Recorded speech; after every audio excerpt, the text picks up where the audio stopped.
Yo, if you're new to the channel, thanks for watching Pond Saga 5.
Season 2 hit different. I have more tanks. I have better setups. I have more monster fish. I started to do things with intention. Everything was intentional. Every build had a purpose. Every fish had a future. The giants were growing fast, but I was building something even bigger. And what came next changed everything. Y'all stay tuned for Season 3, Chronicles of New Legends.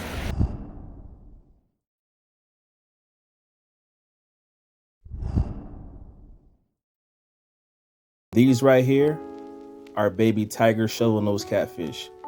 I have been trying to get my hands on these for a few months, but no one had any available. These bad boys are hard to come by. I haven't been able to get my hands on one of these for about maybe 6 or 7 months. These are little tiny things too, and I'm about to grow them out. When I say small, I mean they are tiny. I got them some feeder fish right here. I thought about just releasing them inside of the 10-gallon tank right here, but I figured it would make it a lot harder for them to be actually able to catch these fish. So this is what I decided to do. I decided to put them inside of a breeder box for the next few weeks so they can grow out in here and be able to catch their meals so they can survive. When you have monster fish like these at this size, they have to eat every day in order to live or they could die. While they're inside of here, I'm gonna feed them some cut up pieces of tilapia just so they can get used to that as well, so they can start to put some real size on. And I'm also gonna try to pellet train them at the same time. I'm so glad that I came across these because I've been looking for these for a while. Like, I have redtail catfish, but I've never owned a shovelnose catfish. Finally acclimated them and released them into the breeder box. They're alive, they're doing well, they're not stressed out, the water temperature is correct for them, and I hope that they, take advantage of eating all these feeder fish. By them being inside this breeder box, it should be no problem for them to get a meal. I just put some fish food in here to feed the feeder fish, and while they're coming to the top eating the food, I'm doing a quick count to know how many I have in here and to know how many are left over to make sure that they're actually eating. I've had them for a little less than 24 hours, but I'm glad to see that their bellies are full, which means that they've actually been eating the feeder fish and they have no problem catching them. You guys can't really tell, and the camera doesn't do any justice, but they have some really nice patterns on them. I'll be doing future updates on these guys, so make sure you stay tuned.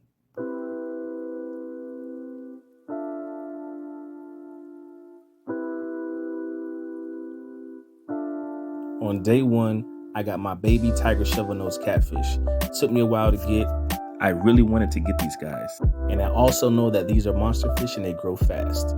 And I knew eventually that they would need more space and I would have to put them inside the actual 10-gallon tank. And I also knew that these are monster fish and they grow quite fast.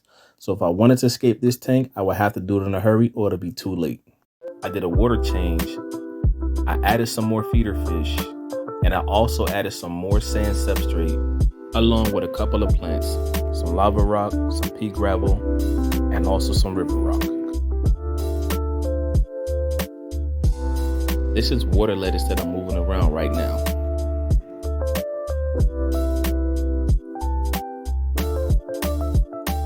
As you can see, one is a little bit bigger than the other.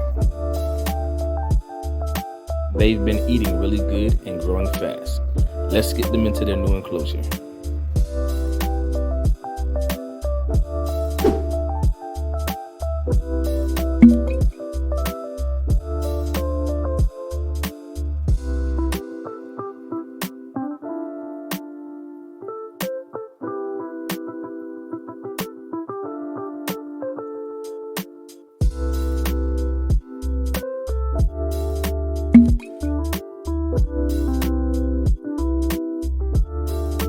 This right here is lava rock. This right here is pea gravel and a nyrate snail. This right here is river rock. This right here is jungle vallisneria. And these right here are water lettuce.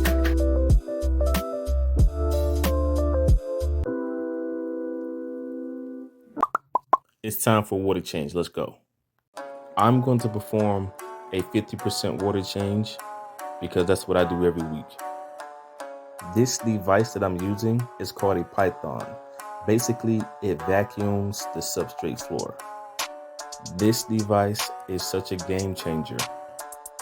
When I have had aquariums in the past, I used to have to go back and forth with buckets of water to remove the water out of the tank and to put water back in the tank. But with this device, I don't have to do that anymore. You hook it up to the bathroom or kitchen faucet and it's ready to go. Here I am checking on the temperature just to keep an eye on it to know what temperature the water has to be when it comes back into the tank. So this way I don't put the fish into shock. Now, back to this python. This made me want to enter the aquarium hobby because now it makes water changes a cinch. I don't have to hurt my back and I don't have to worry about spilling water all over the place. This has a lever to release water in and to suck water out, so it's super convenient. Peekaboo, I see you. This little guy right here is super inquisitive. He always likes to see what's going on and know what's going on inside of his enclosure. My other one, not so much. He prefers to be left alone. Let's speed this up a bit.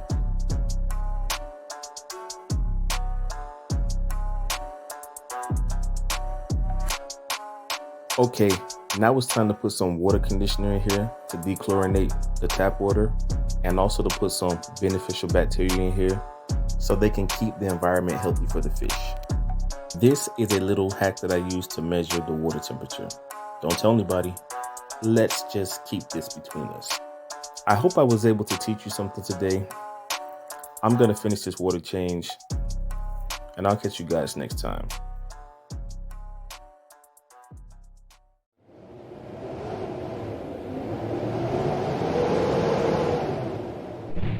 I went out to set some fish traps, but what I wasn't expecting was to catch 3 baby largemouth bass. I decided to keep them to bring them home and grow them out. All right, got my 1, 2, 3 largemouth bass and my 1 peacock bass in here. Lots of feeder fish in here to go around, as you can see, but I give it a few days and they won't be in here anymore. I also have my Synodontis catfish in there on the side. He's hiding. I got him in here for cleanup duty. I'm gonna try to pellet train these guys. I'm not sure how well that's gonna go, but I'm gonna try. But I also, at the same time, when I'm trying to see if they're gonna get pellet trained, I'm gonna need someone to clean up the bottom to get the leftover food, so then, you know, it doesn't settle in here and, you know, start clogging up the water and making it nasty. But yeah, I got the new hang on back filter back there, looking good. I modified it some. The video is coming soon on how I did that, so you guys stay tuned.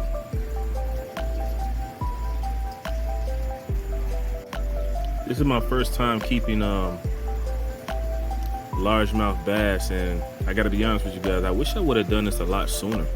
I've had peacock bass before in the past, but I've never had largemouth bass. I like how they blend into the background, and you know how they hunt for food, and you know, this is a really cool looking fish, man. I know they get super big, and that's what I got a pond for, but they're really pretty fish as well. These are really pretty fish. Like, when you put the right scape in here, you know what I'm saying, they look really good in here. And I know they're gonna grow super fast, and I can't wait. But I'm gonna stay on top of these water changes, and I'm just gonna try to, you know what I'm saying, keep them alive for as long as I can. Yeah, man, I'm glad I decided to put them in here. They seem really inquisitive as well. And by having multiple in here, I think it may be a lot easier to pellet train them, because I think once one starts to eat, you know, pellets or starts to eat cut up tilapia, I think the rest of them will kind of get the idea, rather than just having one in here to where he's gonna mess over the food. But if he sees everybody else attacking the food and having a good time, or if they see each other, you know what I'm saying, if they see another fish in here attacking the food and having a good time, they may follow suit. And it may be a lot easier than I anticipated. But also, I think I'm gonna put my my shovelnose fish in here as well, because there's enough space in here, and they have to grow out too. Because they're outgrowing their 10-gallon tank. So I think they may be ready to come in here as well. I think this is going to be a really cool tank, man. I probably can keep them in here for maybe 3 months, hopefully, depending on how large or how fast they grow. Maybe 4 months. These fish are they're pushing around 4 inches already. And this is a 75-gallon, so they got quite a bit of room in here to roam around and to not be fighting.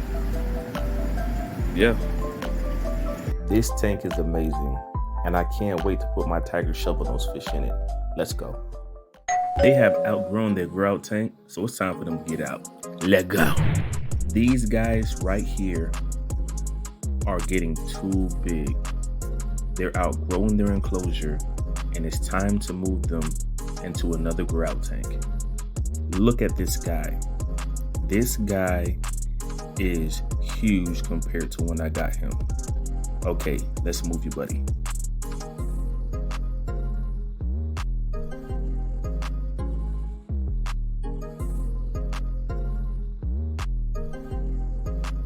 Both of these fish have gorgeous patterns on them, and I'm so glad that I was able to obtain them, because I have redtail catfish and I have a redtail hybrid catfish, but I don't have any tiger shovel noses. Look at the pattern on this guy, he's beautiful.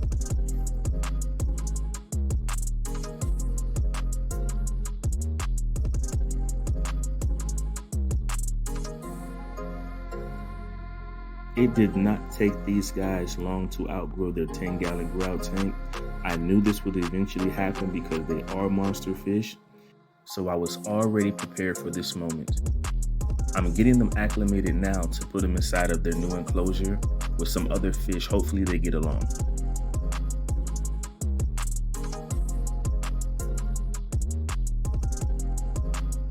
Look at how good they look in this new tank. I have some peacock bass and some largemouth bass in here. Look at them. They don't know what to do with all this space. Look how they're swimming around in here. This is what I like to see. So they're swimming around right now, trying to get comfortable with their new enclosure so they can feel safe. And the thing that excites me the most about growing monster fish is when you put them in a big enclosure, the growth rate is limitless. So let the journey begin. Are you guys hungry? Because they are. And since these are monster fish, they have a monster appetite. Look at these little monsters.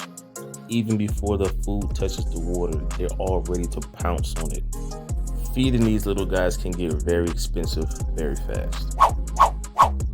Look, the bass are eating, the Oscars are eating, the tiger shovel noses are eating. Look at that guy. Wow. These are indeed truly mini monsters with big appetites. Whoa, slow down, little buddy. Looks like you bit off more than you can chew. Look at the water. The water is so pristine. The background plants are floating. The lava rock, the river rock back there. This whole tank is coming together with these monster fish. I'm so glad that I managed to get these bass off of eating feeder fish, because some of these feeder fish carry diseases and you don't want your fish to eat that and then them get a disease or a parasite.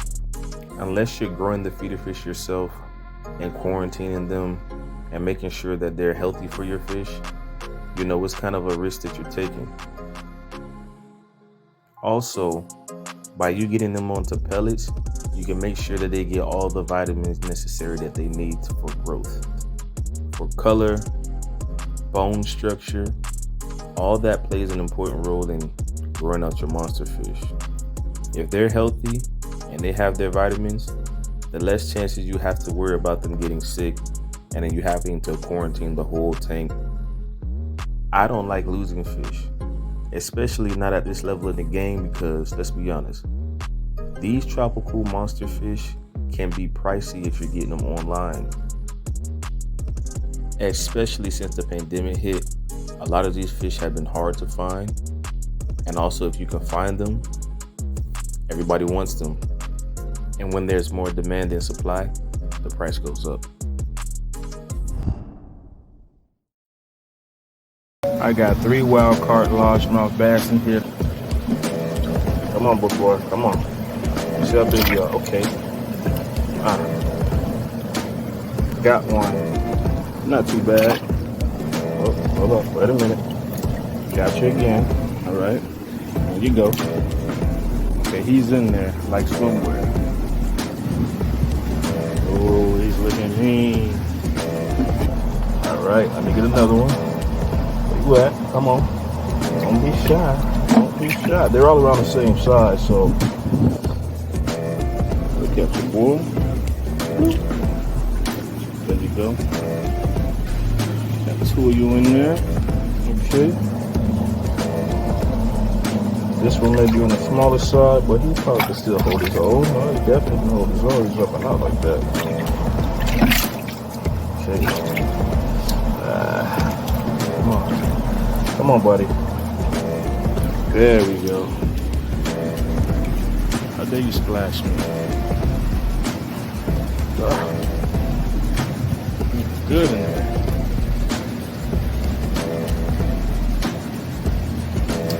Now, time to get the rest of these in there. Stay tuned. All these little feeder fish.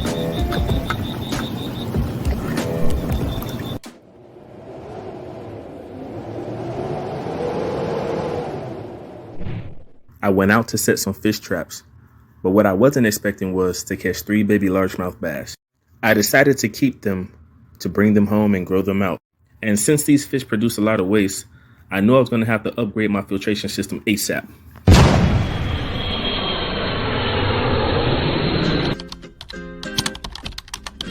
All right, so what I'm doing with this filter floss right here is I'm actually going to put it inside of my hang-on back filter for my 75 gallon. I've already pre-cut some of these filter pads like this. All I'm gonna do is just shove it down right here. Got 4 of them. I could probably get away with 2. I could definitely get away with 2. So I got 2 in here. You don't want to overstuff it. I got 2 in here. Probably make it 3, maybe. Hold on, we're back. I put 3 on one side. I'm debating if I want to put another 3 on this side, or if I'm just going to use some lava rock to put on this side. I think I'll just put some lava rock on this side in the bag. I'll be right back. What I'm going to do is put some lava rock in this mess bag and then place it inside of the filter right here. 1, 2, 3.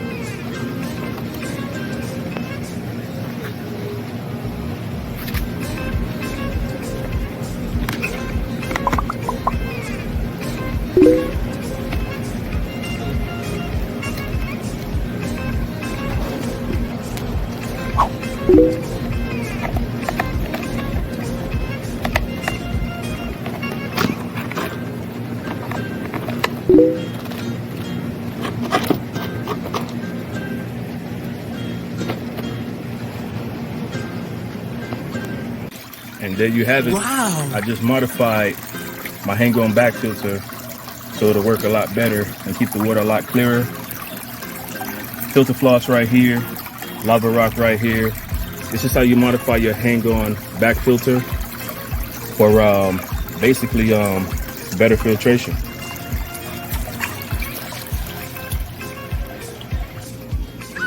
We're gonna give this thing a jump start with some beneficial bacteria. I'm gonna put that down in there. Do a little jump start. Voila.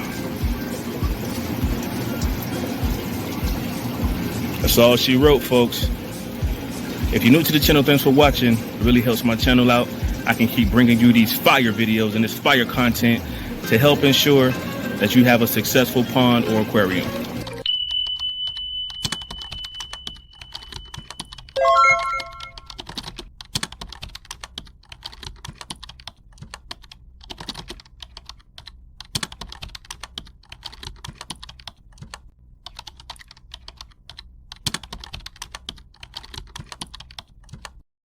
Yo, if you're new to the channel, thanks for watching.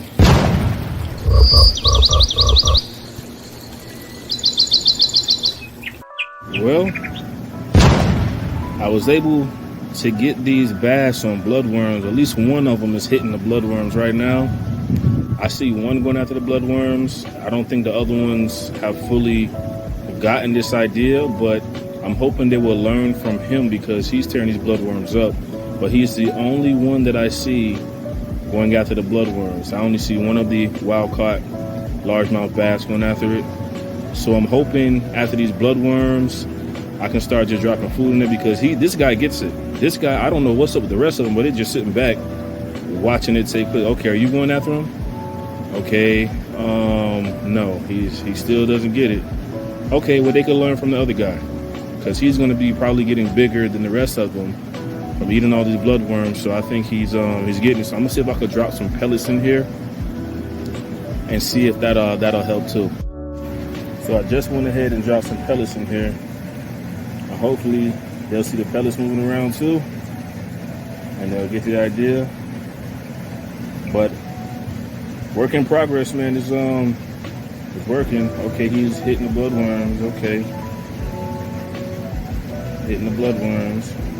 The Oscar is hitting the pellets.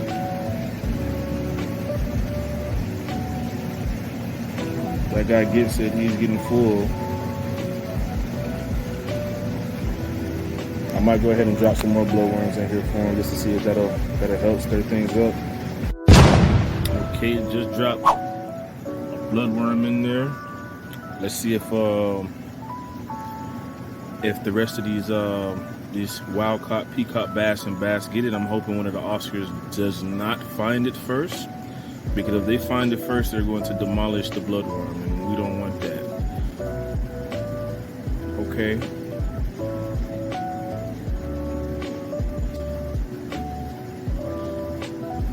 Only one of the bass has been boom. That's the guy right there eating them. Okay, he gets it. Everybody else follow suit. I need everybody to pick this up so I can move on to the next phase and trying to get onto pellet feed. Come on. No, please don't find it, Oscar. No. Bruh. Well, it's gonna make everybody else hungrier. They're gonna have to figure it out and pick it up pretty quick. Okay, he got one. Okay, he gets it. Okay. So we got two of them eating them. Okay. So we have two. Okay. So we have, I'm going to have to get some more bloodworms. We have two of the wild-caught bass eating bloodworms, and they get it. So once they start eating these bloodworms, it's taking me about, this is the third week at trying to get them to eat these, to eat anything besides feeder fish. I had to starve them a few times just to keep them hungry, but now they're getting it. So what I'm gonna do is I'm gonna go back in and get some more bloodworms, but this time I'm gonna thaw it out. So this time, once it hits the water, it'll be a lot of pieces, a lot of particles floating, so everybody will get a chance to eat. I'll be right back. All right, so what I did basically, I got some bloodworms in here, mixed it up with some cut up shrimp. I'm gonna go ahead and dump this in here, and hopefully, I think they're hungry enough to, I think they'll get it, and whatever starts to float around, I think they're gonna start to attack it. So we're gonna test out this theory real quick, set it up to where you guys can see as soon as I dump this stuff in, as soon as I dump it in, what they'll actually do. So I'll be back momentarily. Let's see. Wow. So the arse is going crazy. I was expecting for the peacock bass to start, okay, boom, they're hitting whatever's floating. So we got 2 of the bass. Even though there's a big mess in here, what it looks like, I got a lot of stuff floating. So the bass are eating, which is what I've been trying to do. So I have 3 of the bass right now hitting it.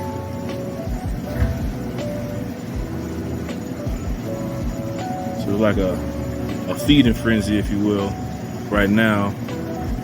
Okay, I got the wild caught bass. All the wild caught bass are eating. I need the peacock bass to step their game up and start hitting it. Come on, buddy, you can do it. At least I got them off of the feeders. So this is a good thing. This guy right here just tearing them up. Go ahead, buddy. Okay. So it looks like, okay, good. The bass are hitting it. Everybody's hitting it. So I'm gonna do this. I'm gonna do them like this for the next. I'm gonna wait. I'm gonna wait probably about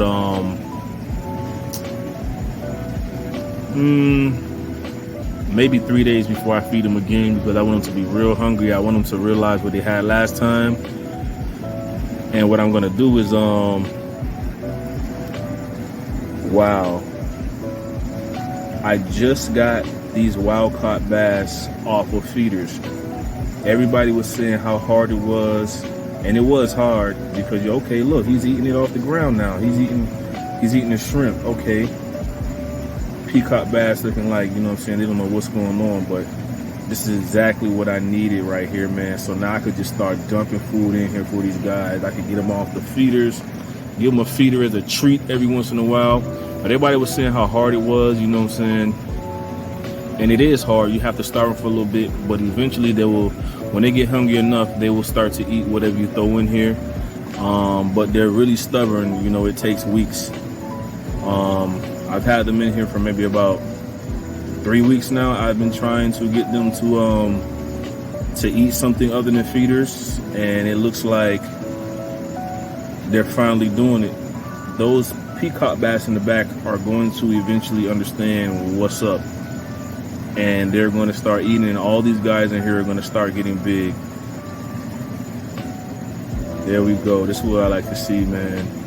So eventually I'm going to start putting pellets in with whatever I'm feeding them in. So I'll just mix the pellets up, like when I go to feed them shrimp and bloodworms and stuff like that. What I'm gonna do is just start dumping the pellets inside of a cup with the other stuff, so it'll have the scent and the taste on it. So when the pellets hit, you know what I'm saying, they'll be able to start gobbling up the pellets as well when they start to float around.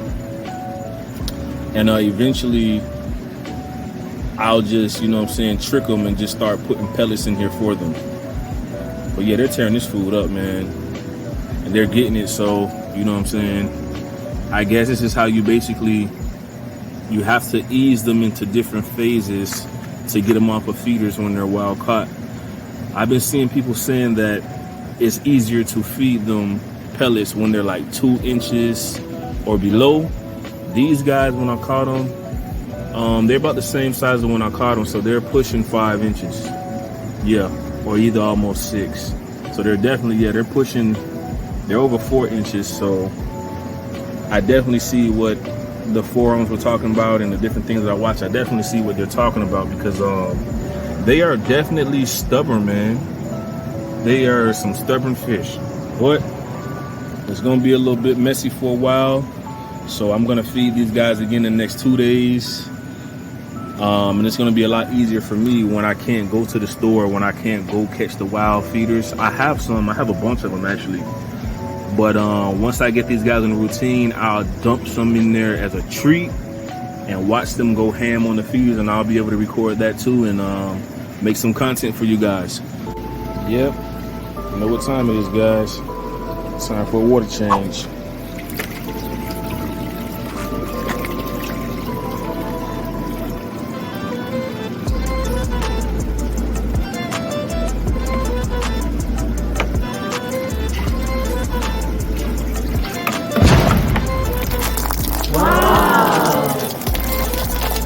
Water change is made simple, baby.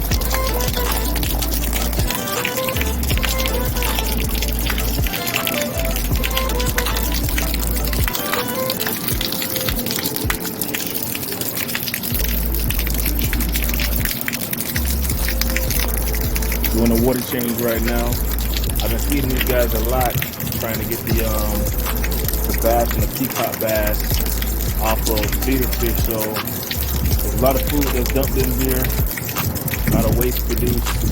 I'm gonna do maybe about a 25% water change today, nothing too crazy. You know what I'm saying? This is still a newly established tank. So you know what I'm saying, I don't do any crazy water changes on here. I'm still allowing the beneficial bacteria to build up. Yo, if you're new to the channel, thanks for watching. Just doing a weekly water change right here. I use my DIY overflow to drop the water level down.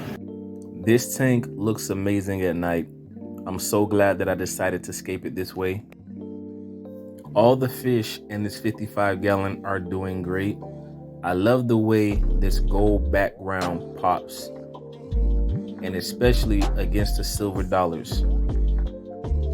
Happy is swimming back and forth just like he always does, showing how happy he is. This tank is flourishing. And what I think I'm going to do is I'm going to eventually move Happy to the 75-gallon. And then later on after that, I'm going to move him into my pond. When you have a Synodontis catfish like this in an aquarium, they usually max out at about 7 to 8 inches. But I've had them in the past in my pond, and they were growing very quickly. These Synodontis catfish, aka featherfin catfish, they normally grow to a size of between 6 to 8 inches in an aquarium, but in the wild, they can reach about a foot. And I believe it. So he would definitely be going inside of the pond once I put some hiding places in there for him, just to make sure that he won't get eaten when he gets a little bit bigger. But Happy and his buddy, I got them from one of my local pet stores when I went in just browsing around, and they, I guess, someone brought them in and couldn't take care of them anymore. So I don't really know the situation. Maybe they were moving out of state, or whoever was taking care of them just couldn't take care of them anymore. But I was looking for these types of catfish anyway, and they were kind of hard to come by. So they needed a home, and you know what I'm saying, and I needed these catfish, so I just hopped on the opportunity ASAP. So I'm also wondering, because he seems like he likes to swim a lot, so I'm wondering if maybe they had him in a smaller tank than what I have him in now, because he seems to be enjoying the space.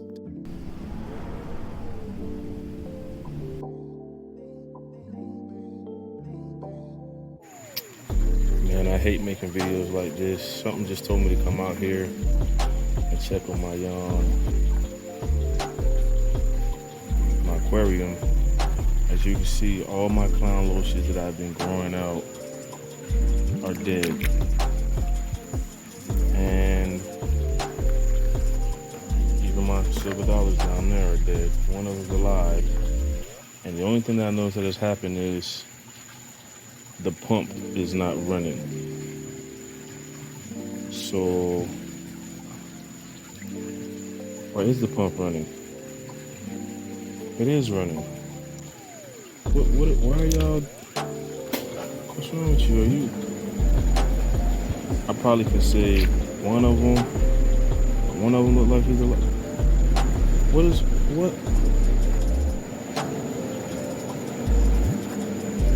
is going on in here? You guys are fine.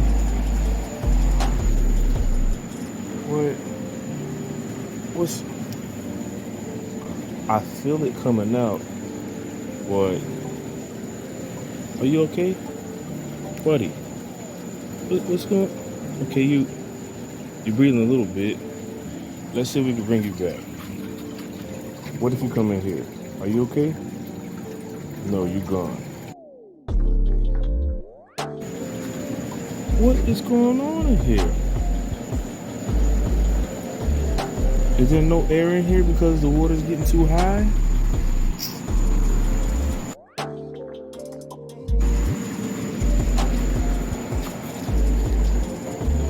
What is going on in here?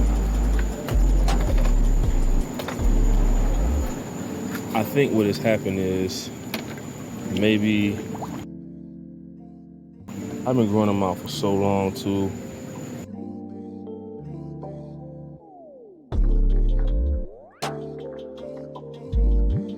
Are you alive?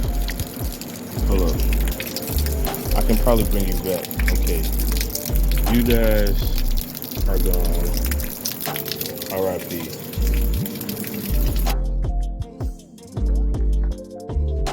How are y'all dying like that?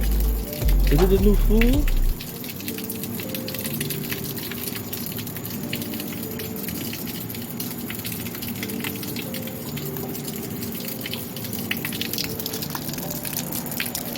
What is going on in here? You guys look like you're looking for air. It's because the water got, oh man. I think it's because, wow. There's no air. It has to be that. It has to be the water level got too high because the rain got in and there's no air for you guys. I gotta try to save. Okay, come here. You come here. In the net. Both of y'all. Gotta get 2 for 1. I gotta save what I can save. Alright. You go in this pond for right now. Or this tank rather. You going in here. Alright, you should be fine in there. You gasping for air. Come here. You going in here too.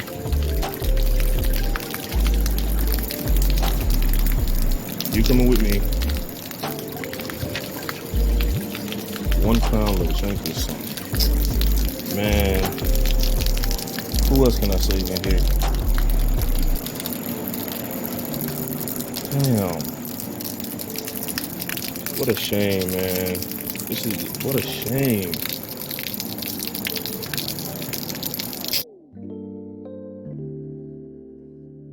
Wait a minute. There was just one over here. Did he go somewhere? He's on the floor?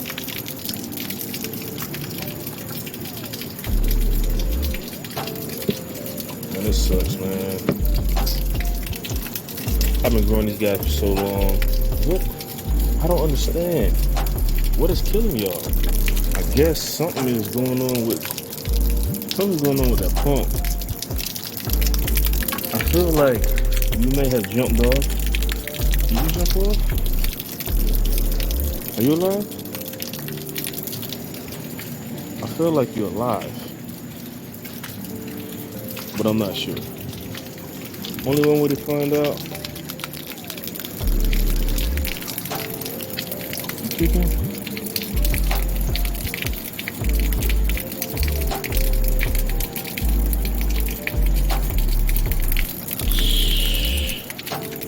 Let's see if he comes back.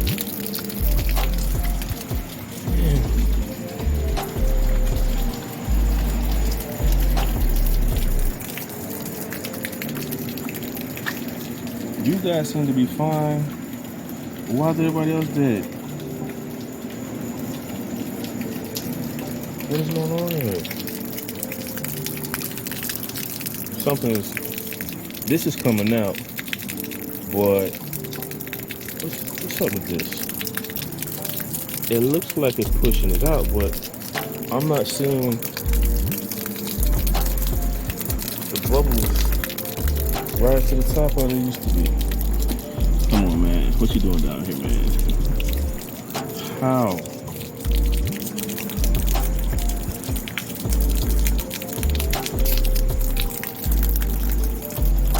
Man.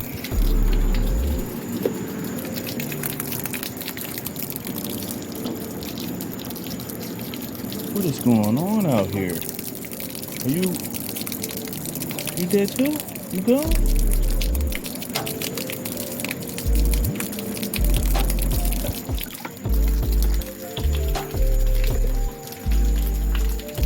What?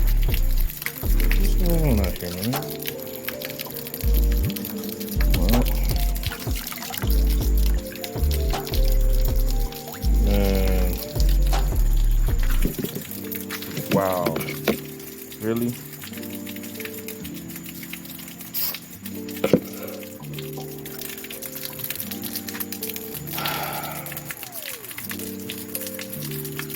What is going on?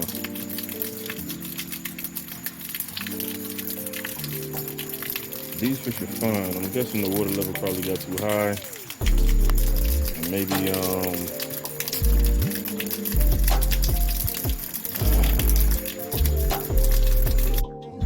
okay. I knew it was a problem. I knew something wasn't right. You can see how this is now pushing out all these bubbles in here for air, right? You can see how this is working.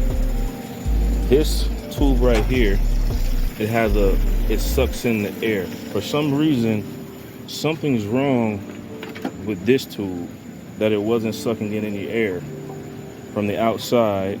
The fish didn't have any oxygen, so that was what happened. I don't know how this happened or why this happened, because everything seems to be running smoothly.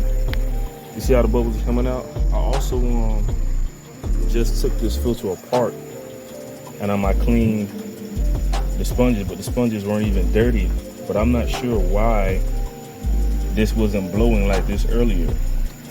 I might have to end up getting a hang-on back filter for this tank too. At least I know that these things right here are reliable. This new one, this submersible, I don't know how I feel about this anymore. It just cost me a couple of fish lives, but they're not gonna go to waste. I do have monster fish, so guess I gotta see if somebody's in the mood to eat. So with this tank right here, in one of my previous videos, which was a difficult video for me to make, I lost a lot of my fish that were in here that I was growing out for several months, and it made me kind of sad. And the culprit was, I'm not knocking any products, you know, it's a cool submersible filter pump. I like the way the bubbles shoot out, but what I noticed was the little tube that's right there, it happened to get clogged somehow. And when I came out here, it wasn't pumping and all my fish were dead. I've been waiting to put some monster fish in here. And what I think I'm gonna do is I'm gonna put the 2 tiger shovel noses in here so they can have some more space, so they can grow out in this bad boy right here. Probably be able to get them used to hand feeding and stuff. But before I put them in there, I'm definitely changing the pump. I'm gonna go old school because I never had any issues with an old school hang-on back filter. But what I'm gonna do is I'm gonna beef it up. So I got this Marine Land filter right here offline. It was about 30 bucks. It filters up to a 50 gallon. I know a lot of times, you know, we get stuck on, oh, this filters up to a 50 gallon, this filters up to 100 gallon. If you keep on top of your water changes, well, I keep up on top of my water changes, so I never really let it get out of control like that, because, you know, I do a lot of maintenance. So I have a 55 gallon right here, but this thing filters up to a 50 gallon, but I don't think it's gonna give me any issues. Like, this is a beast of a filter. Guess I'm doing an unboxing here. It comes with the lid. It comes with this cartridge, which I'm not gonna use. I'm gonna make my own stuff. Comes with a couple of instructions in here to show you how to set it up. Comes with another lid right here. I guess you put it on front and the water trickles out beneath that. Comes with a bio wheel, which is cool for the beneficial bacteria to hang on to and stick onto. But what really caught my attention about this filter is the space that this filter has. Like, I was kind of adamant about buying it. I wasn't going to buy it, but I saw someone do like a review on it, and then I was curious to see how much space that I had to work with in here. And you know, on the pictures and stuff, it looks small, but actually in person, my whole hand fits in there. So this is gonna do the job just right for the 55 gallon. And I'm also gonna beef this up anyway. I'm gonna probably put some lava rock in here and also some filter floss in here. But I could probably just get away with just having filter floss in here, to be honest with you, to just keep it simple. I already have some lava rock in the tank. I'm not really sure how I'm gonna do this, but I might probably put some lava rock at the bottom and then have the filter floss on the top. Haven't made up my mind yet, but y'all stay tuned. I'm gonna show you how to beef this bad boy up to a power filter. So the first thing that we wanna do is we wanna cut some filter floss to size to fit in here. This stuff comes in handy. You can buy a big roll, and this stuff will last you up to 10 years. You buy a big roll for maybe like 17, 20 bucks. You know what I'm saying? It'll last you. So whenever you get new projects like this, you'll have some on deck. Or if you want to replace some filter floss in your aquarium hang-on back filters, or if you want to replace it in the DIY filter, you have, you know, that option. So what we're gonna do now is we're about to get busy. I'm about to cut this up and put it on the inside and show y'all what I'm working with. So basically, I cut a large piece like this, but all I'm gonna do is fold it this way right here. I'm just gonna fold it one time like this and stick it down. I could either do it like that, or I can just basically double it like this. So, you know what I'm saying, it has more materials to go, so it has more materials to go through. I could double it down like this, put it to the side this way, this way, this way, however I want to do it. So I'll be right back. So I just took this filter out the pack, and as y'all can see, this thing is it has some carbon in there. I guess it's good for some people, but I don't put this in my aquarium. I haven't had any problem in it. Also, when you have carbon in your filter, just in case if you have to treat the tank with maybe like I don't know, some medication or something like that, it'll go inside this carbon right here and it won't come out, even when you're doing water changes. So I find it better if I just don't use this stuff at all. That's just my preference. But you could even see the difference of the thickness between you put something like this in there compared to something like that. That's a big difference. So y'all are wasting money on these. Not to knock this company with it, but y'all wasting money on these power filter cartridges. Wasting money. They don't last long. They're thin. They're flimsy. When you could just buy you some filter floss like this. Imagining you're gonna get this much more filtration out of it. It's going to be a powerhouse, and a lot of beneficial bacteria are going to be able to hide on this. These are my DIY lids right here. I forgot what this stuff is called, but I put a knob on here myself. So all I have to figure out is the placement of where I want to put the hang-on back filter and where it makes sense. I'll probably put it somewhere in maybe this area. So I have to customize this lid and cut it out so I can be able to fit it in. I have my box right here with all my plugs in here to, you know, protect it from the weather. So I kind of want it close to here, but not too close, because I kind of want it to be in the middle so I can filter stuff. So I'm gonna probably make a hole right here or in this area somewhere right here. I'll be back. I think I want to put it right about here. Yeah, this is a good spot for it. It's not in the middle, but you know it's gonna work. So with my lid goes on like so. see where I have to cut it at. So we'll say maybe about, I want this lid to be able to go back on. So right about, I'll start my cut right here, and I'll end my cut about right here on this line right here. Be right back. First cut is snug, and the water has to trickle down here, which it might work out, but I'm afraid that the water might start spilling and overlapping over here. So what I'm gonna do is I'm gonna come out about another inch or so to make it about right here, so we don't have any issues with the water coming out of here and going on top of here and it's sucking all the water out of here and spilling it all over the place, and then my fish don't have any water to swim in. So we're gonna correct that right now. And when you start it up, you hear that noise?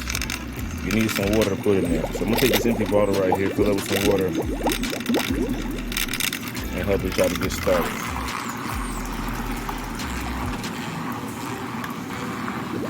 What you wanna do right there. Get some water in there, let's see how this bad boy flows. Let's see. And there you have it. It's flowing out right there. You can also, you can always adjust this to how you want it, depending on how you want your flow to come out. This right here has, what I just noticed, it has a little piece right there, so it's gonna flow out in two, which is no problem. Oh, it connected right there. So I guess like at this height and this level right here, it's doing the best. So now I'm gonna put the rest of it together.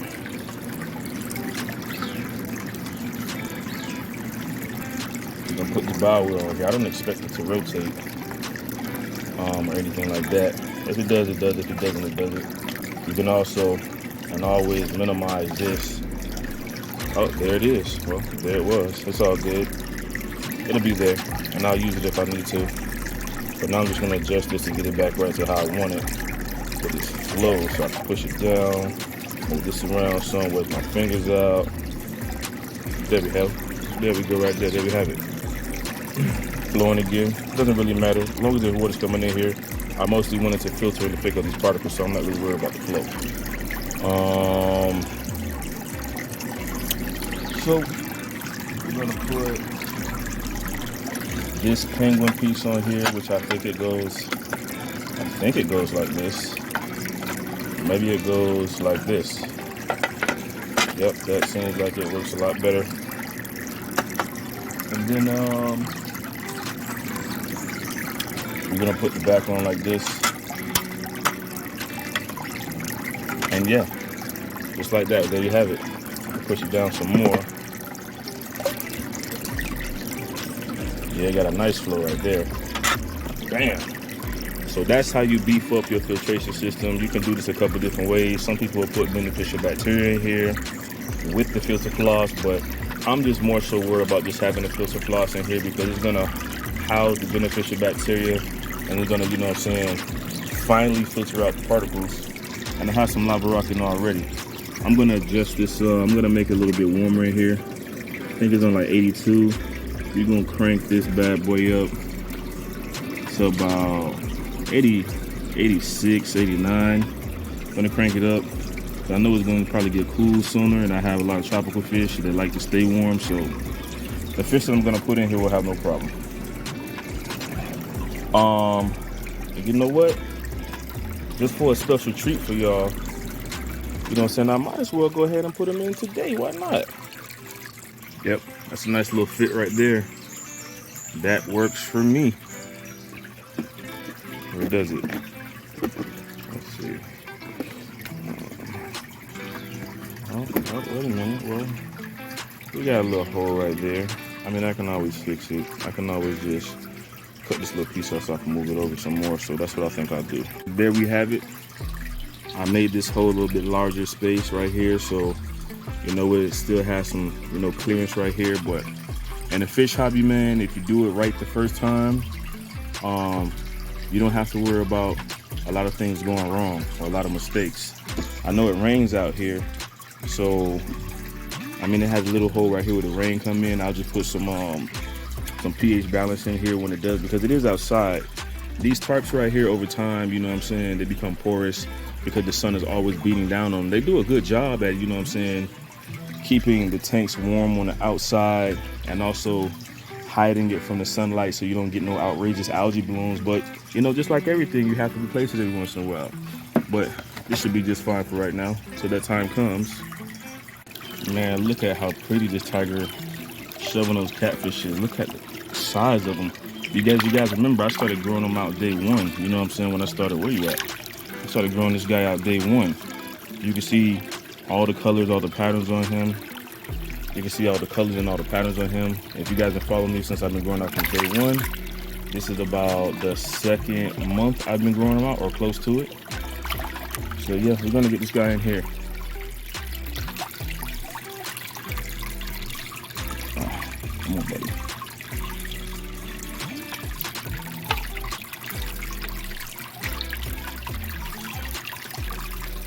Get out your net. There you go. Got you a lot of space. Now I gotta catch your friend, which is a little bit bigger and he's a little bit meaner. He's not gonna be as easy to capture.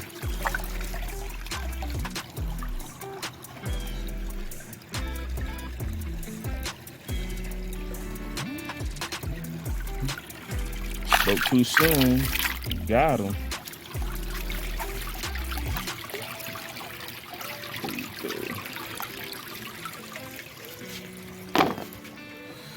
All right.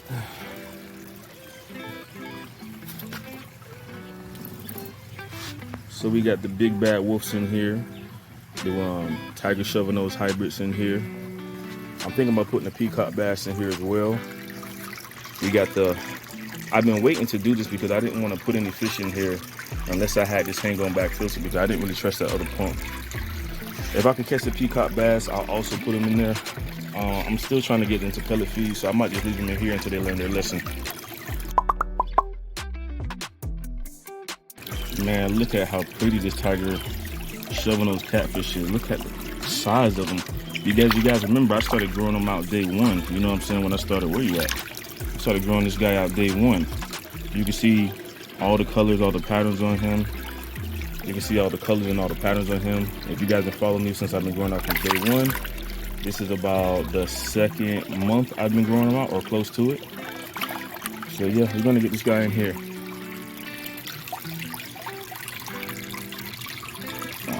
Come on, buddy.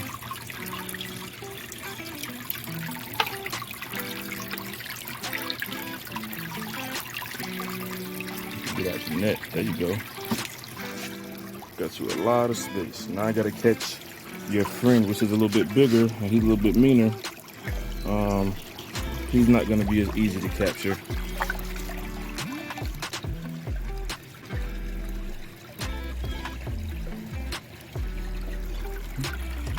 Spoke too soon. Got him.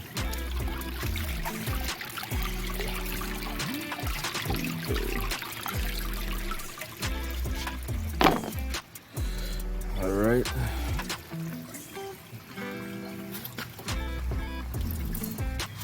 So we got the big bad wolves in here, the tiger shovelnose hybrids in here. I'm thinking about putting a peacock bass in here as well.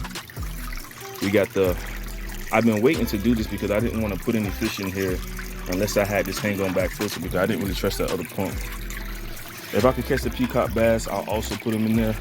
I'm still trying to get into pellet feed, so I might just leave them in here until they learn their lesson.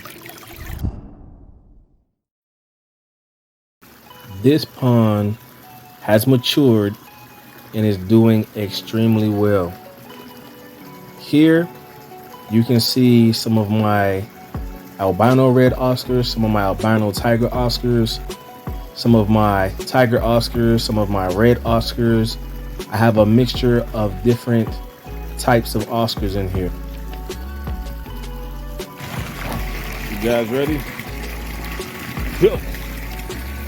You will also notice that some of the Oscars appear to be smaller than the others. And that's because I've also added some baby Oscars in here as well. I've kept Oscar fish for quite some time. And what I like about them is when you have larger Oscars and you introduce baby Oscars, the larger ostrich will not eat the babies. But this is not the same case when it comes to bass. If you have larger bass and you introduce smaller bass, the smaller bass will become a meal.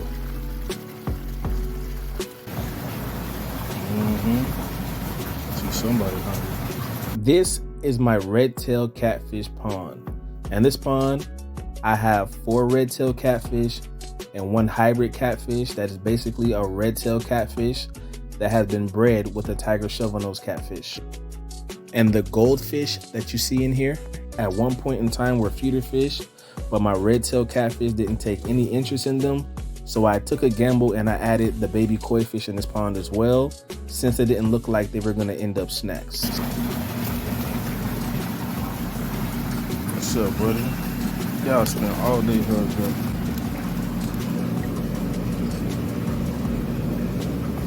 What's up? Getting pretty too, getting big. What's up, Mr. Hybrid? You always be hiding. You sleep. Oreo. Panda. Toe Jam. These guys pretty much lay motionless during the day, but it's a whole different story when it's nighttime and they smell food in the water.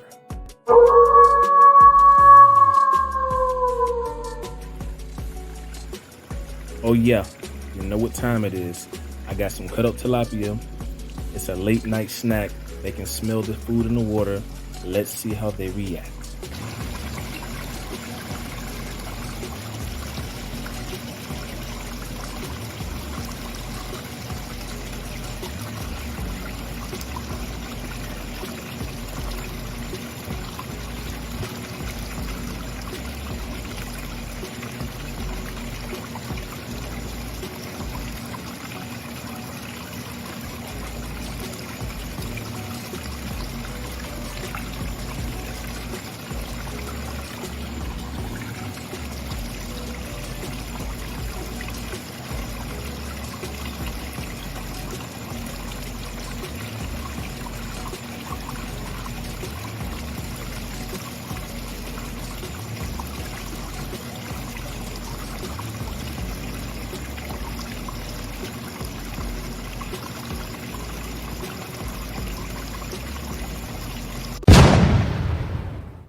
This stuff right here will last you up to about 10 years. Wow!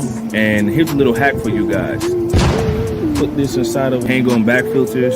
You just cut it to the size instead of actually going to the store to keep buying those filters with the carbon and stuff in there. Just cut it to the size of your hang-on back filter. This stuff right here comes in handy. If you have multiple tanks, you can buy a big roll like this. And, you know, just put it on multiple tanks and then you can save yourself some money if you're on a budget. What I'm gonna show you today is talk about this filter floss that I got right here. So I know a lot of you guys probably go to the store with these hang-on back filters and you probably buy the cartridges. And if you're buying, you know what I'm saying, buying them throughout the year, you know that this stuff can get pretty pricey. Well, I've been using the same one for maybe about 3 years. I just cut it off. Some of the filter that I was getting ready to throw out from using on my ponds. It looks like it's, you know what I'm saying, it's still good, but just for the sake of this video, I have new floss, so why not? I'm gonna take this out and I'm gonna replace it, so I'm just gonna show you guys how to incorporate this. First, what you wanna do is you wanna cut it to the size of your actual filter, and you wanna put it down there. And you can layer it as many times as you want or how many times you want to do it. You can even fold it. But I find that just cutting into individual pieces work a little bit better. And this way it doesn't overflow and, you know, get all over the insides of your house or land on the floor. So I'm going to be taking this stuff out and putting the new stuff in. This is also a hack, you know what I'm saying, to save money if you're on a budget like me. Right here, I've measured this stuff out and I cut it to size. I got 3 little pieces. So I'm gonna actually stuff them down just like this. That's 1 piece. As you can see, the water is flowing. Yo, if you're new to the channel, thanks for watching Pond Saga 5.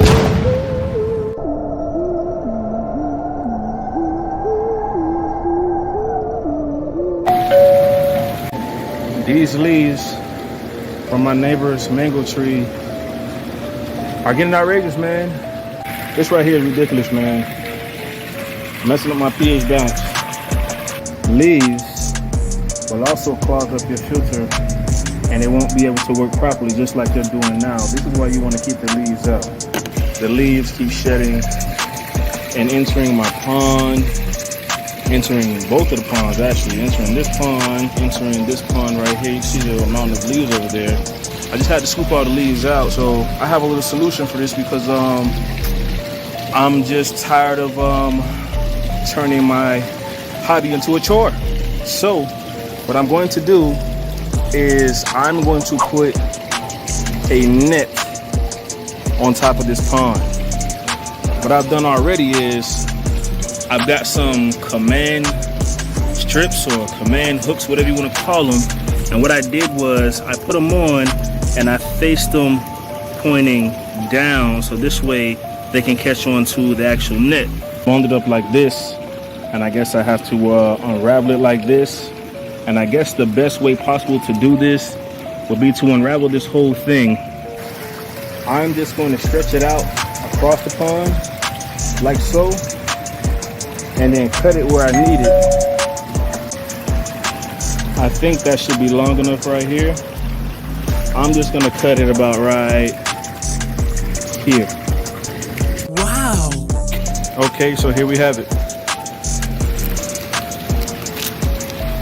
Is it the prettiest netting job I've ever seen? No. Is it the best netting job I've ever done in my life? Absolutely not. But you know what? It does what it's supposed to do, and that's catch the leaves. There was extra netting left over, so I decided to get started on this pond as well. Got all the leaves out. Put a net on top of the pond right here. Wow. What I did was, with this one I use these little command hooks. For the actual pond, it's a little bit simpler. I used some of these right here, some of these zip ties, and I tied it around. That's how I get them to stay.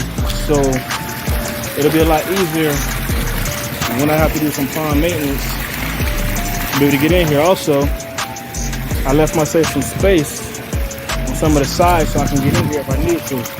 But they're just zip ties, so I can just cut them whenever I have to remove the fish or whatnot. But this is how you keep the leaves out.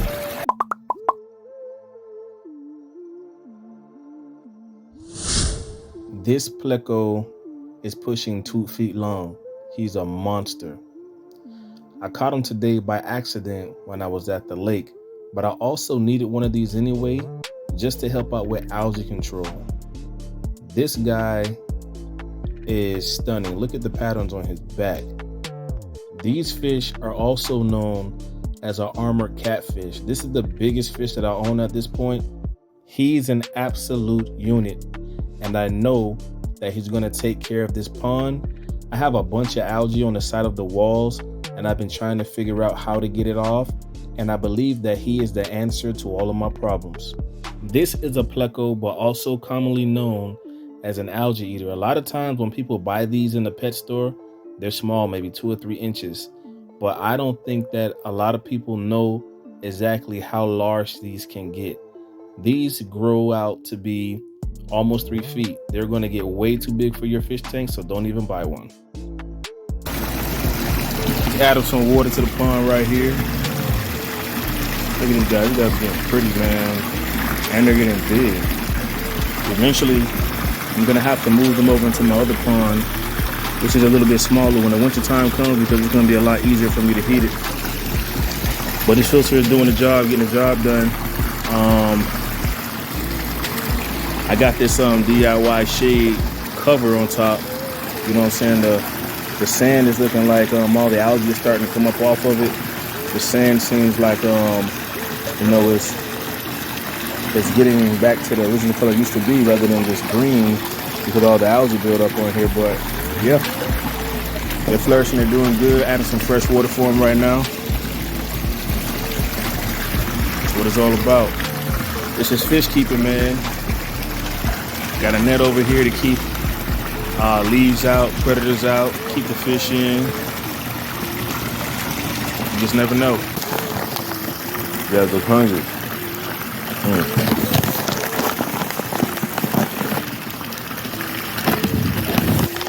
I love these bellies, man.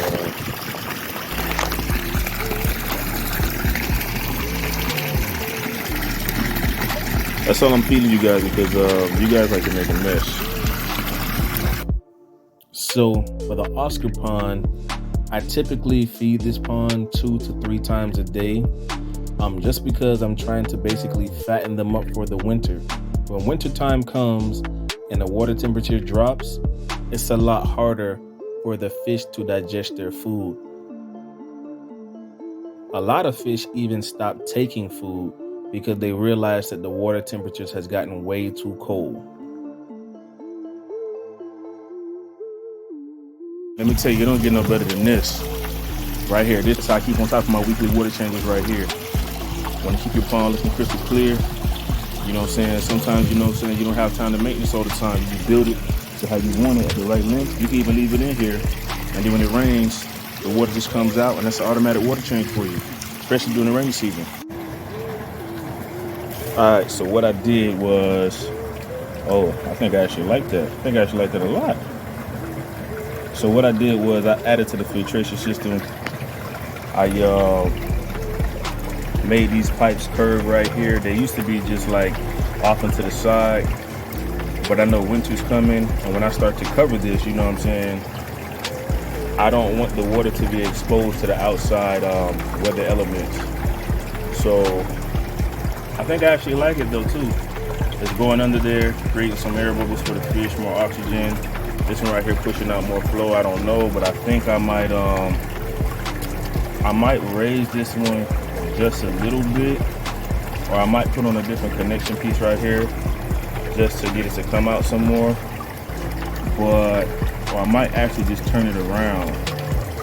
Yeah, I think that's what I'll do. I think I'll just I think I'll turn it around. Well, it's fine for right now, but I really like the way that one flows and it's pushing water, so I really like that one. But I don't know. Yeah, I got this floating basket right here that I made DIY, put some plants in there. But yeah, it's coming along pretty good.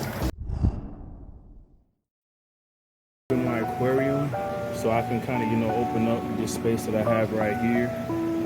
And the other corner is not even being used, so I think it's perfect. And also it'll be not in direct sunlight. So in the event, if I just happen to, forget to cover my my aquarium up, that it won't be in direct sunlight. I'm just trying to measure out the length before I start moving my stuff. So what I'm gonna do is, since the fish are still small, I got my fish cage right here that I'm gonna keep them in for, maybe a week or two until the new environments for them get to the tanks get cycled and stuff. I'm gonna still use the same stuff that I have, the beneficial bacteria, but I'm gonna be placing, this water's kind of cold. I'm gonna be placing, let me see. I'm gonna be placing these bags of rocks in here just to keep this from floating around. The water temperature in here is a lot cooler than what I have in the actual, in a tank. So I'm gonna have to acclimate these guys as well. First things first, we're gonna drop the water level down. I got my my DIY overflows on here. So by me dropping this water down, it'll be a lot easier for me to catch the fish. And also I'm gonna use some of this water to put into a bucket so I can place the fish in there so I can get them acclimated. Stay tuned.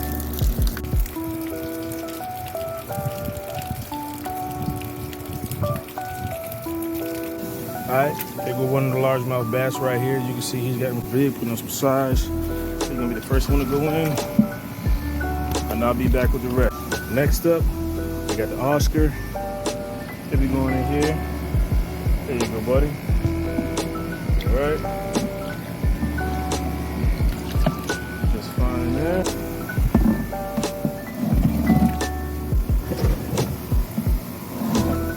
That out the way.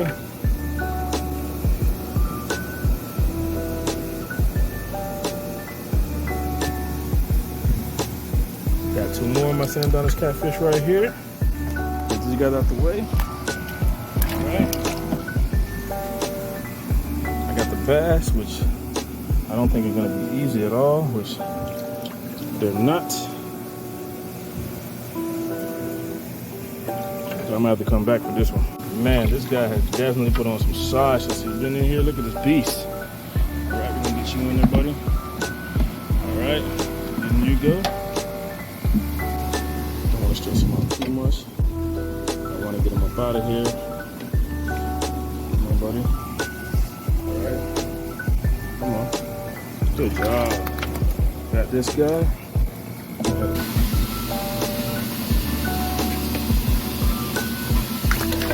Alright, finally got you, buddy.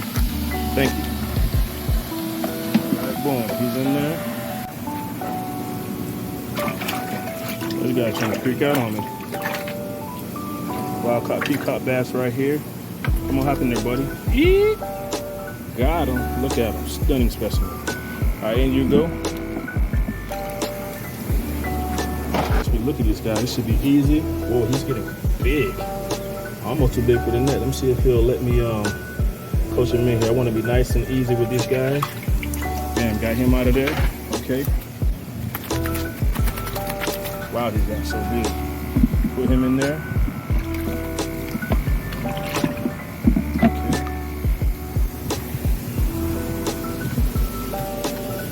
Okay. Catch this guy. Oh, do me a favor. Yeah, get in there. Okay, keep running, keep running. Boom, got him. All right, got him. That was a breeze. There you go, in you go, buddy. Okay, get that snail out. One more to go. Wild caught peacock right here. He's really fast. He doesn't want to be messed with. Faster I get all these fish out, the faster I can start the acclimation.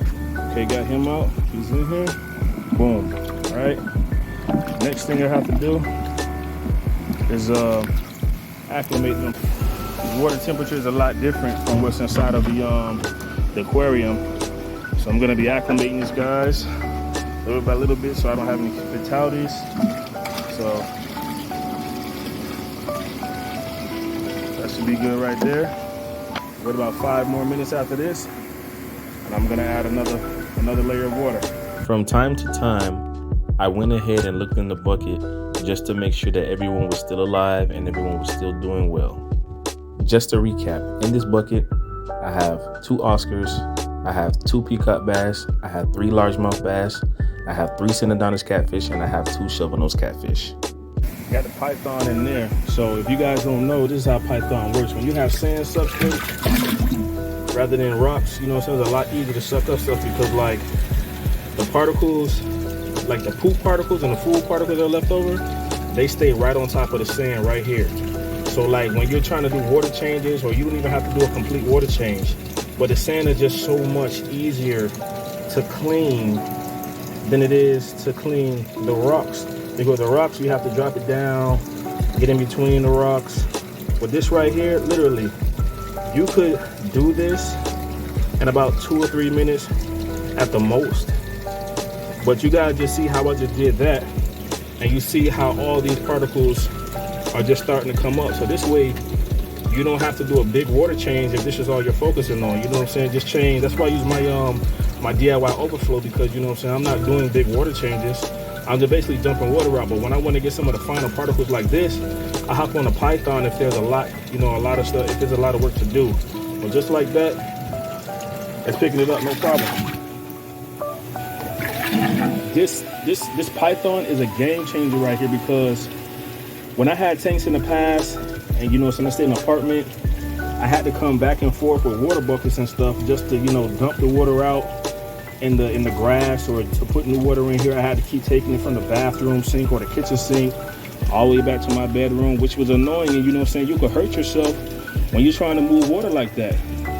But thanks to this device right here, man, it makes water changes a lot easier. In the DIY overflow, I like to use it better on outdoor aquariums. So if you have an outdoor aquarium like I do, it's a lot easier to maintain and do water changes because you just build it to the sizes you need it to, and you just dump the water out. You know what I'm saying? And then it makes your hobby not a chore anymore. It's just a hobby, and that's why I like, you know what I'm saying, using my DIY overflows right here, you know, to accomplish just that. So this way I can stay on top of my water change. I don't have any excuse not to do water change, but my fish are always healthy. So we're about to strip these tanks completely. Don't make it, you know what I'm saying, don't make it complicated. We're gonna move the sand with a dustpan. With dustpan before, right? Moving dirt.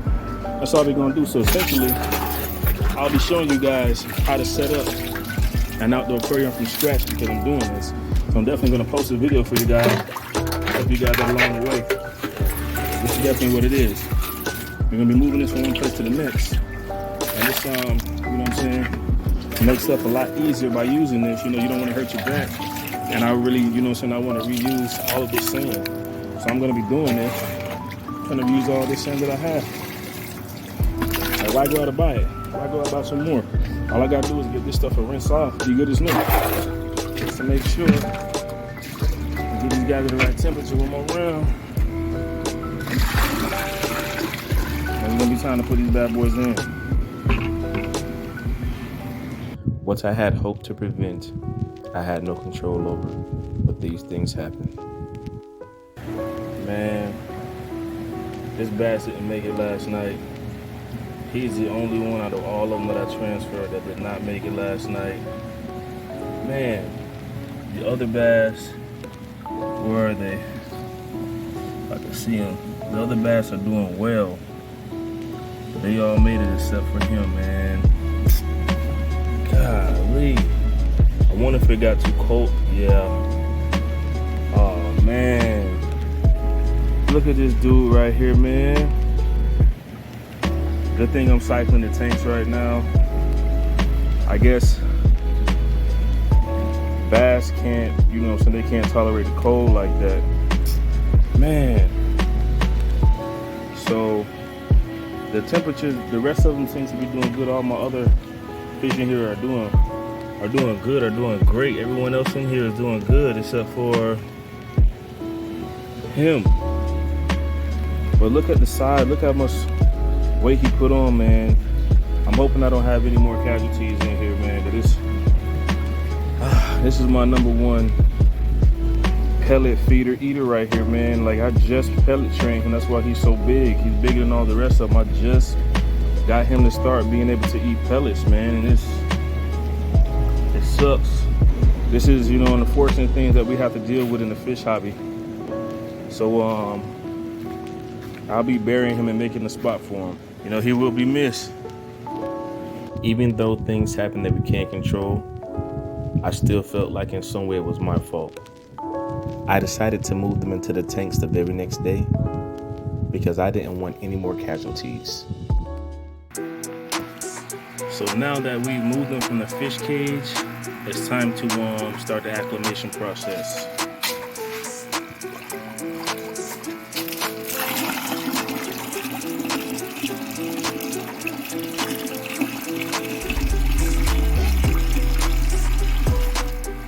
We're gonna do this 2 more times within the next 15 minutes. Y'all stay tuned. I got these 2 tanks right here. So this tank right here, I put a new filter on there. I put a hang-on back filter on there, and I'm gonna drop a video already. By now, when I drop this video, I would have already probably posted a video where I beefed this bad boy up for this tank right here. Since everything in this one is pretty new, as far as the filter floss goes and the lava rocks, this is in a nitrogen cycle right here. I've been cycling for the past 2 days, trying to use some of the media that I have from here. But this one right here, you know, I beefed this one up already, and it has everything in here already to go. As far as, you know, the filter floss pass and the lava rock has already been in there, you know, untouched. So this tank right here is ready to go. I'm gonna wait a few days for this one, so this one can build up some beneficial bacteria. So without further ado, let's get into the video while I transfer these fish. Hopefully I don't get stabbed or poked, but I know I will. or one of these catfish. It's kind of dangerous right here. So let me grab this Oscar right here first. This Oscar right here is my wild caught Oscar right here. Beautiful colors on him. We're gonna be releasing him first in there. Let him get used to the water. See how everything is. Next, we're gonna be grabbing my next Oscar because he's probably gonna be the easiest to grab unless I could grab one of these bass right here, which I have a bass right now, so we're gonna put him in there. Boom, there you go. Loving that warm water right now. Next, I'm going to be adding, whoever let me grab him at this point. Let's go. A wild caught peacock bass. Well, thought he was gonna let me grab him. Here we go with I'm gonna try to grab the Oscar because I don't want to get poked by these catfish right now. I'll save them for last. This is my store-bought Oscar right here. We're gonna put him in there.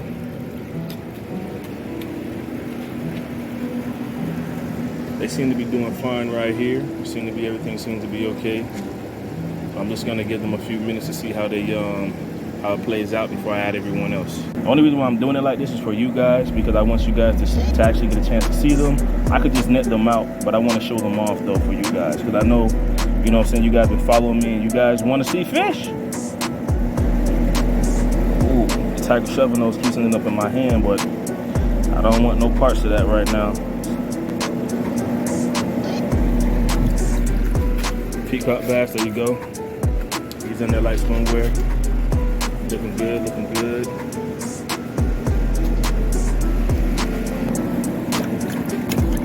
I should probably pour some of this water out. Yeah, that's what I think I'm gonna do. I think that would help me a lot. This, pour some water out, some water in there. Okay. All right, a lot easier to work with. All right. Got him. Boom. He's in there like swimwear. Largemouth bass. I know they're loving that water temperature change right there, that cooler, that warmer water. Boom. My smaller peacock right there has entered the chat. Let it go right there. I'm gonna probably, I don't know, might be putting some more fish in here for you guys, not sure yet.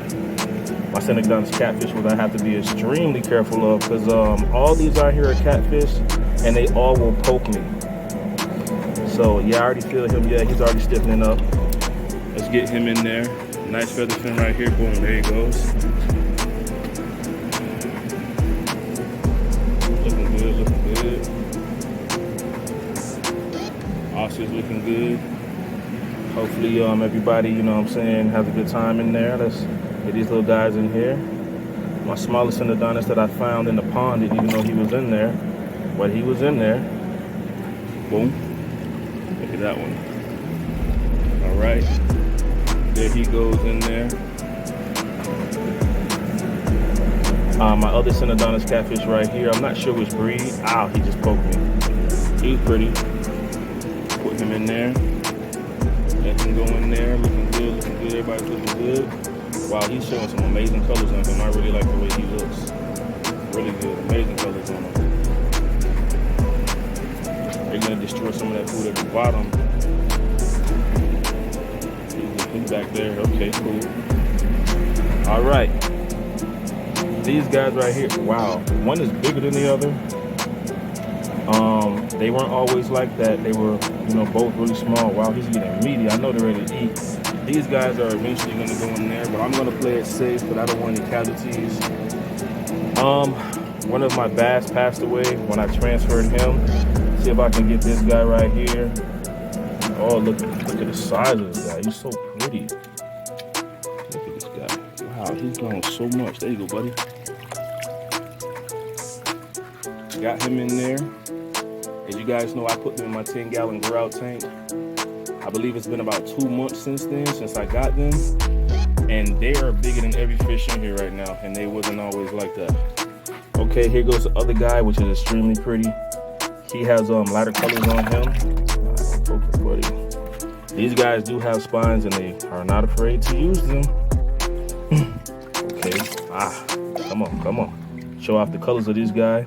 He has a really nice pattern on him. He's a little bit lighter than the other one. He has some, come on, guy. Ooh, look at this one. Let me get him in there. There he goes from the side. Look at the patterns on that guy. So we have my albino tiger Oscar, my wild caught Oscar back there. Fins are looking lovely, man. He's looking lovely back there. We have my wild caught largemouth right there. My other tiger shovel nose right there. My two Synodontis catfish back there. And my two peacock bass back there. We have the other Synodontis catfish in here somewhere. He's probably hiding, but there we go. This tank, so I'm gonna give you guys a little tip. So when you have beneficial bacteria and you have lava rock that's already been in a pre-existing tank with some filter floss that's already been used, don't clean it, just drop it directly in, and that's gonna help the nitrogen cycle, and it's gonna help to cycle your pond and your aquarium very fast when you put it inside the filter. So that's a little hack for you guys. I've seen a couple people, you know, just setting up a brand new tank, and that's cool. Sometimes it works, but you know what I'm saying, you want to play it safe. As long as you see the fish moving around like this, as you can tell, they're moving around, they're active. If you ever do that and you see that your fish are not moving around and are not active, put them back in the same environment of water that you previously had. This way you can play it safe. I did a little bit of scaping. I kept the lava rock I had. I just put it on the side just to, you know what I'm saying, just to decorate it. I got some of the river rock that I had. I put those on the side of the plants to decorate it. I added this little pot right here. Oh, I guess that's where this guy's been hiding. He went in there. He went right directly in there. So I put that in there for them. I make sure I added a wave maker to this bad boy. You always want to have another way to filtrate your aquarium just in case if, you know, something happens. Like I had everything plugged in to my weather box right there, and I guess, you know, I must have crimped one of the wires or something like that. I probably crimped one of the wires, and when I did that, it had a short circuit. And when I, you know what I'm saying, good thing I was out here when it happened, because this guy right here turned off, and as you can see, it has flow in here coming out. So when you have, you know, the water breaking up just like this, how it's creating these bubbles, this is what basically oxygenates the water, and that's a good thing. That's what you want to have. So when this bad boy cut off, I had this one right here running. Something happened with my submersible pump, and it went out, and I didn't have a wave maker on here for backup. And when I came back, all my fish were gasping for air, and a lot of them passed away, which, you know, is not a good feeling as a fish keeper, because that's never a good thing, man. Nobody really wants to deal with that, you feel me? So I made sure to do the exact same thing with this one. I have a wave maker in here that's also powered on, so I don't run into any issues whatsoever. Also, what's a good thing to do is I have basically some aerators. They're automatic, and basically they're battery charged. So if I'm out of town, or if I'm away, or if I'm on vacation, or if there's a storm, if something like this happens and it were to occur to the point where the power went out and these things stopped working, I have them set up with the battery power where I'm gonna plug them into here. I have two of them, but I'm gonna use one because I basically rigged it to basically be able to oxygenate both of these and to add bubbles to both of these. So I have it rigged. So in the event something like that happens, I'll be setting these up as well. In the event that something like that happens, so that, you know what I'm saying, the aerators will come on. What I'm gonna do for you guys is I'm gonna see if I could get the shovelnose catfish to eat on camera for you guys as a treat. This is an update for these catfish right here. I believe it's, I should probably be titling it the 2-month update because they're getting a lot bigger. Stick around. I'm gonna be feeding them some tilapia right now. Let's see who's hungry.